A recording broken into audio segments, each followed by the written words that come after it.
You're listening to the Faeries and Folklore podcast by Ronel. I'm dark fantasy author Ronel Janse van Vuuren. With over a decade of digging around in dusty folklore books, researching creatures of imagination that ignited my curiosity, I'm here to share the folklore in a nutshell and how I reimagined it for my writing in An Origin of the Fae. This is the Faeries and Folklore podcast. Hi, I'm your host, Ronel Janse van Vuuren. You can just call me Ronel. In today's episode, we're continuing our exploration of the Fae realm. This episode is brought to you by my Dark Court Sisters book series, available in ebook, paperback, and audiobook. 3 sisters, 3 destinies, 3 ways to destroy the world. Go to ronelthemythmaker.com/Dark Court Sisters series for more.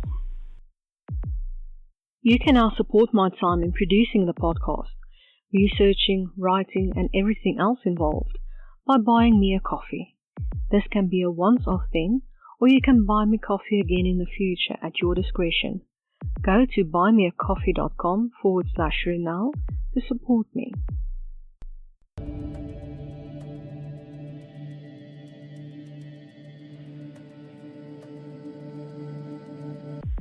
We're continuing our exploration of the Dark Fae. Today's fairy, Manticore, Folklore in a Nutshell by Ronel. The word Manticore comes from the Persian word meaning man-eater, or, according to some, man-tiger. This fearsome creature has a scorpion tail which can shoot poisonous darts, the head of a man, and the body of either a lion or a tiger. Found in several medieval bestiaries, this creature can be traced back to Persia and India before making its way through Europe. It is most famously mentioned by Pliny the Elder. According to Pliny, the manticore has 3 rows of teeth, the face and ears of a human, and blue eyes. It has red fur, the body of a lion, and a tail with the stinger of a scorpion. It is also a creature of great speed, which avidly goes after human flesh. As these monsters were near indestructible as adults, they were hunted as cubs and killed before they could hunt humans and their livestock. Because of this, manticores lived deep within the ground to hide from their prey. Not everyone agreed with Pliny the Elder, though. Pausanias argued that the people from India and Persia were so afraid of the ordinary tiger that could so easily kill humans that it became exaggerated in tales about it. Even Aristotle said a hybrid creature such as this is impossible. Yet the manticore became a favorite in art and literature despite the naysayers. Whether real or imagined, no trace of the manticore's victims are ever found. And now for my interpretation of the Fae, in An Origin of the Fae, Manticore. A predator, fierce, unforgiving.